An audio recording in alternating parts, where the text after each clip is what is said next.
This is just terrific. I'm so happy to be here. So, got a question for you. Are you ready to beat liberal Tim Walz? Yes! Well, if you are, then so am I. What do you say we spice up this race for Congress and let's have a street fight with the left, and then let's go to Washington and save our country.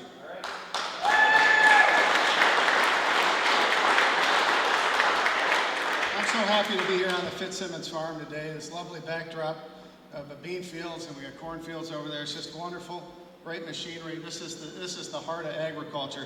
We chose this location for a number of reasons. One is it reminds me a little bit of the farm I grew up on in Truman, just about 20 or so miles over there. Wonderful times for myself, the upbringing, and what that did for me growing up in a rural area is it gave me the roots. It gave me the way to always get through life and think right from wrong. And it's what you fall back in life, just like your religion, just like your belief and love in Jesus Christ. And another reason we selected this location is because it's right in the middle of this district, almost exactly in the middle, and it's in the heart of agriculture. Agriculture is very important to southern Minnesota. And we picked it for another reason. I think there's a guy who's sort of from this area in Blue Earth County, might be up the street a few miles. His name's Tim Walz. And we're here to say that we're going to kick him out of office.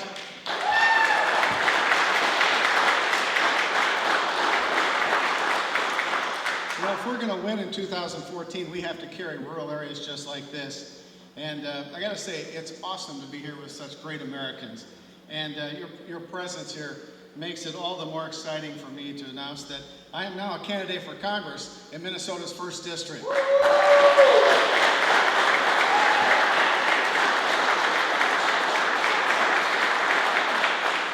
Folks, I'm running for Congress to take power from the Washington, D.C. establishment and return it to the states and the people. I'm running for Congress to attack and reform the bureaucracy and quash draconian regulation. And I'm running for Congress to replace liberal Tim Walz, who has consistently sided with Barack Obama, our president, and the left wing of the Democrat Party instead of southern Minnesotans. So how liberal is this guy, Tim? Well, if Nancy Pelosi had a son, and that kid made it to the U.S. House of Representatives, he probably wouldn't look like Tim Walz, but he sure as heck would vote like Tim Walz.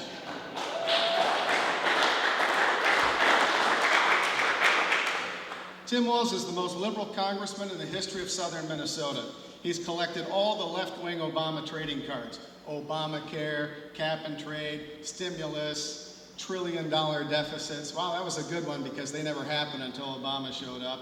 Then you got the Dodd-Frank, illegal alien amnesty, and even abortion in the 7th, 8th, and 9th month of pregnancy. I don't know how he lives with himself on that one.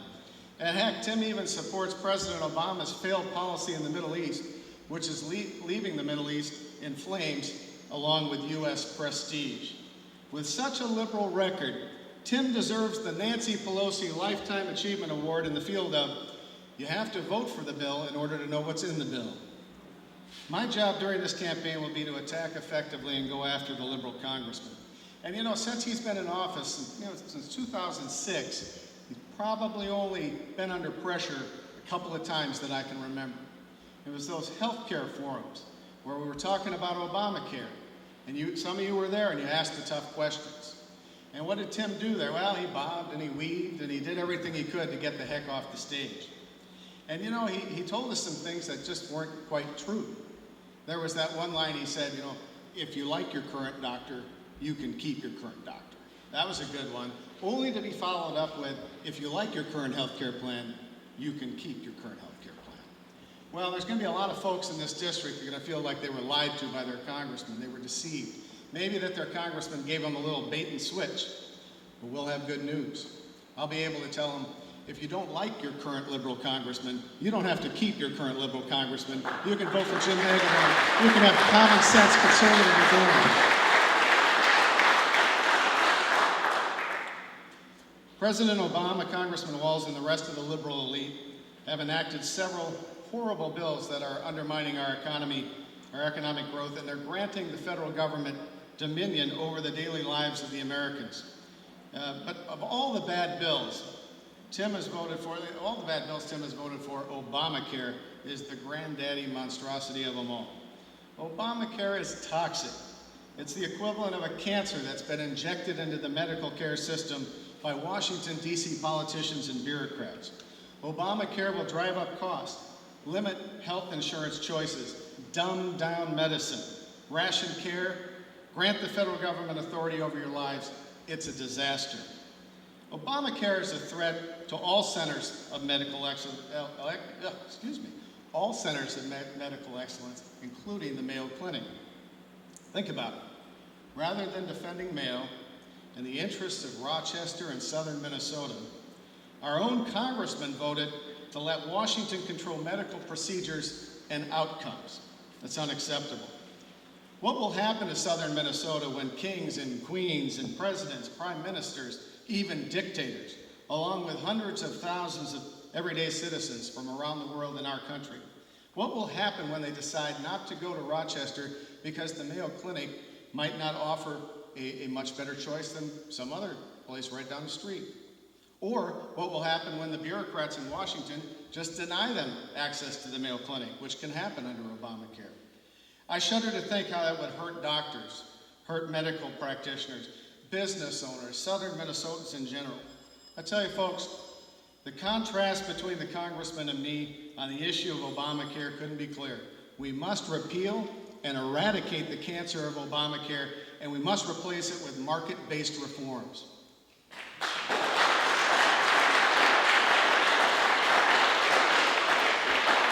Our local congressman has made a nice image for himself over the years. He likes to talk about how he's a friend to agriculture, a friend to farmers, a friend to veterans, and so forth. When it comes to agriculture, I think you need to do more than vote for the Farm Bill, which is put together mostly by Republicans in the House Committee on Agriculture. You need to do more than vote for the Farm Bill than to be a friend of agriculture. When I go to Washington and represent you, I'll be on the Ag Committee. I'll support the Farm Bill. I'll work with Chairman Lucas and the others to make that happen. But you have to do a little bit more. Farmers are people too. How do you vote for Obamacare and drive up costs and ration care and dumb down medicine and say you're a friend of the farmer? How do you vote for cap and trade, which is going to increase the costs on farmers, and say you're a friend of the farmer? How do you sit by and watch the EPA go after agriculture and farmers day in and day out and do nothing and say you're a friend of the farmer? How do you vote for Dodd-Frank, which is restricting capital to farmers and agriculture, especially young farmers that want to get in the business? How do you do that and say you're a friend of the farmer? I think the farmers are maybe going to realize in this next election as we bring this out, Tim Walz isn't such a friend of the farmer. Now when it comes to veterans, look, Tim Walz served in the National Guard. I respect that. I honor his service. I think we all do. But this election isn't about his service in the Guard.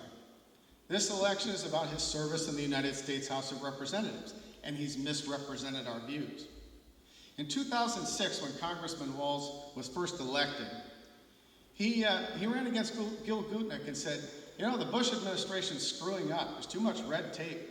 It's, you know, our veterans are having to go through too much red tape in order to get their benefits. Well, since then, Tim's been on the Veterans Committee. He has the ear of the Secretary of Veterans Affairs. He has the ear of the President on these types of issues. And what's happened? We have a backlog of something like 300,000 veterans. Our veterans are waiting 9 months, 12 months, 15 months to get their benefits. It's unacceptable that we send people to Iraq, Afghanistan, places around the world to fight on our behalf, and then we make them come here and fight the bureaucrats for another year. By any stretch of, well, by any comparison, Congressman Walz has been a failure on this issue. But think about it. What if President Bush were still in office? Tim Walz would be down on the floor of that house every day talking about what a disaster this is for the veterans, how we've let them down. But when a liberal Democrat's in charge, you don't quite hear the same way, do you? Our country is in deep trouble. The federal government has become too big and powerful, and our leaders are ignoring the Constitution and their oaths of office. The American people have begun to outwardly fear their government. We have slipped into a period of what I would call soft tyranny. Luckily, there's a little window of opportunity that's opening for the Republican Party. We can begin the process to rebuild our republic. The American people are beginning to sense that the dysfunction and pain of Obama's big government isn't something they really want into their future. If we work hard and win these next 2 elections, then Republicans will have the opportunity to implement bold reforms and save our republic. And when we get the chance to lead again, the party must demonstrate courage, and we must stand for principle.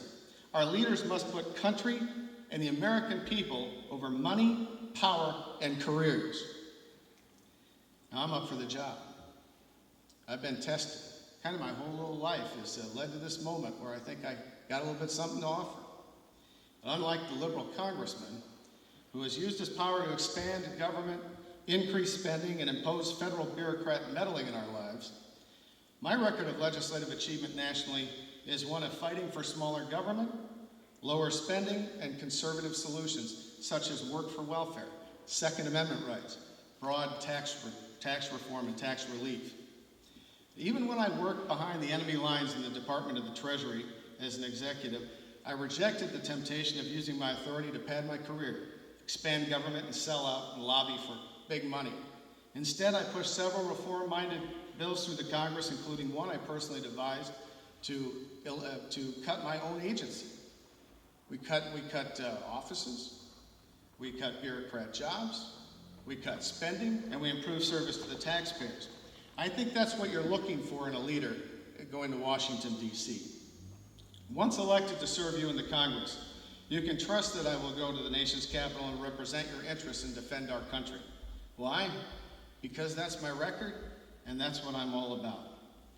Now, if we're going to save this country, it has to start with you, the grassroots, the people of America, rising up, sending leaders to Washington that are going to do the job to protect this country and protect you.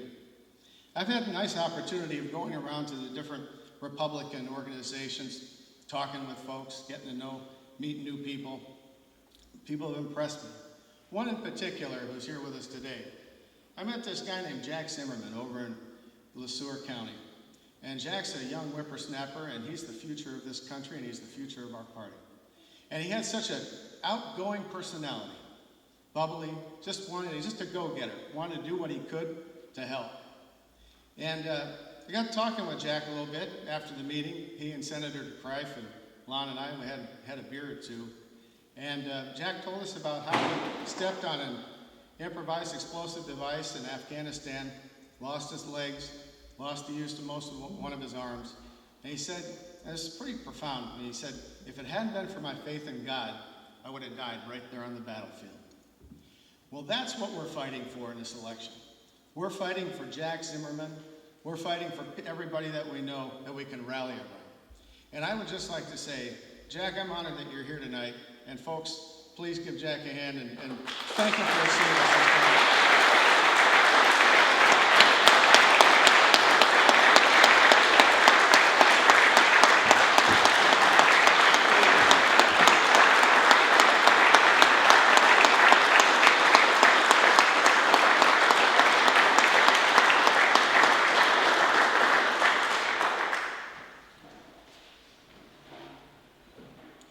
This is the greatest country in the world. We have the opportunity to save it, preserve it for at least another generation. It's going to take a lot of work, probably a little bit of luck. It's going to be a tough fight. But I know with you behind me, working together, we can get it done. I just want to thank all of you for being here tonight. Thank you for your support, and thank you for the love that you have for the United States of America. Thank you.